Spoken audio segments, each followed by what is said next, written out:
ابن جوزی نے لکھا ہے سینکڑوں سال پہلے، آج کے کسی عالم کی بات بتاتا تو لوگ انکار کرتے، سینکڑوں سال کہتے ہیں بلخ میں قحط پڑ گیا، لوگ ہجرت کر کے سمرقند آ گئے، ایک سیدوں کا خاندان بھی آیا، ایک ایسی خاتون بھی آئی جس کے ساتھ 3 بیٹیاں تھی، بیٹا بھی کوئی نہیں، خاوند فوت ہو گیا، مسجد کے ساتھ مہمان خانے بنے ہوتے تھے، وہاں اس نے بچوں کو ٹھہرایا اور نکلی سمرقند میں کہ کوئی آدمی مل جائے اور اس سے کہوں کہ تھوڑی سی مدد ہو۔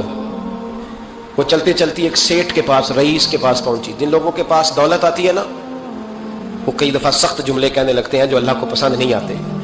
وہ سیٹھ کے پاس گئی تو جا کے کہنے لگی میں غریب ہوں، پریشان ہوں، بلخ میں قحط ہے، سارا زمانہ جانتا ہے، تو میں اس لیے سمرقند آئی ہوں، بیٹیوں کا ساتھ ہے، نہ رہنے کو جگہ ہے، نہ کھانے کو روٹی ہے، نہ پہننے کو کپڑا ہے، مہربانی کر تھوڑی مدد کر۔ کہنے لگا ہو کون؟ تو اس سیدزادی نے کان آگے کر کے، ہاں کسی پہ بھی حالات سخت آ سکتے ہیں، اللہ سے ڈرنا چاہیے، کان آگے کر کے نہ کہنے لگی میں سیدزادی اور یہاں میرا اپنا کوئی نہیں، مہربانی کر۔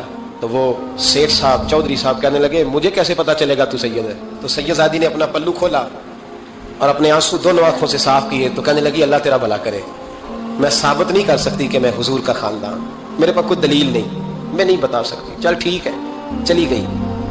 کسی نے بتایا کہ یہاں ایک یہودی بھی رہتا ہے، وہ بڑا سخی ہے، یا آتش پرست ہے، یا پارسی ہے کافر غیر، سخی بڑا ہے۔ اس کے پاس گئی، بیٹھی رہی، لوگ بیٹھے تھے، جب چلے گئے تو قریب گئی، کہنے لگی مجبور ہوں، پریشان ہوں، غریب نہیں ہوں۔ کہنے لگا بی بی تجھے کبھی دیکھا نہیں، سمرقند کی اتنی آبادی نہیں، میں سارے شہر، تو کون ہے؟ تو کہنے لگی تعارف نہ ہی پوچھے تو اچھا ہے۔ اس نے کہا چلو اگر پتہ چل جائے تو۔ کہنے لگی میں مسلمانوں کے نبی کی اولاد ہوں، مسلمانوں۔ اس نے کہا پیغمبر خدا کی اولاد؟ اٹھ کے کھڑا ہو گیا، بی بی کو ساتھ لیا، گھر گیا، کہنے لگا جو صاف ستھرا کمرہ ہے نا اسے پھر دھو ڈالو، ایک دفعہ پھر دھو ڈالو۔ کمرہ دھلایا، صاف کرایا، پھر کہنے لگا بی بی میرے برتن زیادہ صاف ستھرے نہیں، میں نئے نہ خرید کے لا دوں۔ پھر نئے برتن لایا، پھر اپنے بچوں سے کہنے لگا اونچا نہ بھولنا، یہ سیدہ فاطمہ کی شہزادیاں آئی ہیں، یہاں کوئی شخص اونچی بات نہ کرے۔ پھر کہنے لگا بی بی جو میرا بالکل طیب اور حلال رزق ہے نا، یہ اس میں سے لنگر ہے، لیکن چونکہ میں غیر مسلم ہوں، مجھے سلیقے نہیں آتے، جیسا تیسا بھی ہو نا اسے قبول کر لینا۔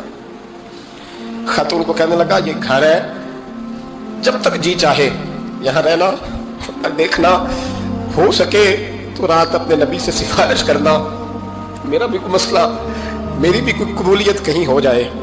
وہ مسلمان کہلانے والا رات کو سویا، کہتے جنت سجی ہوئی ہے، لوگ جنت میں جا رہے ہیں، لائنیں لگی ہوئی ہیں، نبی پاک لوگوں کو جنت میں بھیج رہے ہیں، میں بھی دوڑ کے لائن میں لگ گیا، فرشتے نے میرا بازو پکڑا، کہا پیچھے ہٹ، تو میں دوڑ کے حضور کی بارگاہ میں گیا، میں حضور سارے جنت میں جا رہے ہیں کہ مجھے نہیں جانے دیتا؟ نبی پاک